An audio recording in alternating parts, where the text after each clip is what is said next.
Illnesses in families can be the cause of reconciliation, so it is encouraging to learn that the Duke and Duchess of Sussex have sent a tender private message to their brother and sister-in-law after the Princess of Wales's moving announcement. This communication, which followed a public statement from Montecito wishing Kate health and healing, is said to have been the first in months between the warring Wales brothers. Let's all hope that the truce, if there is one, lasts, and that Meghan and Harry are eventually welcomed back into the royal family. And, one day, perhaps, into the hearts of the British nation. Lord knows the royals could do with it.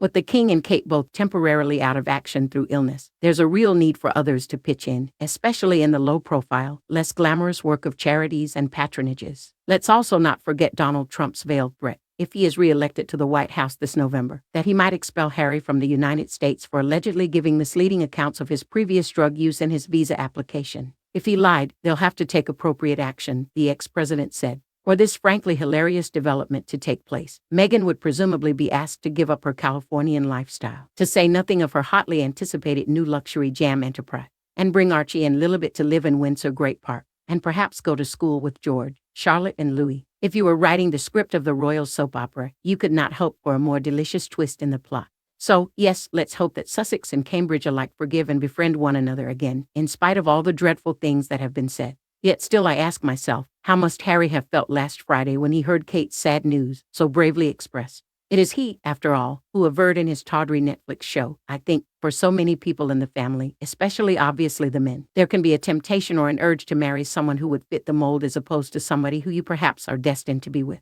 His meaning was clear. He, Harry, had married for love, whereas William, and perhaps their father, had coldly married someone who merely looked the part, out of a misguided sense of duty. The ill feeling that ensued from this deplorable claim only deepened when Harry and Meghan's ghastly mouthpiece, Omid Scobie, wrote in his error-strewn anti-monarchist book and game that Kate was a Stepford-like royal wife who was content to be a voiceless symbol. Before Harry met Meghan, he and Kate had been true friends. By his own admission, she was the sister I've never had and always wanted.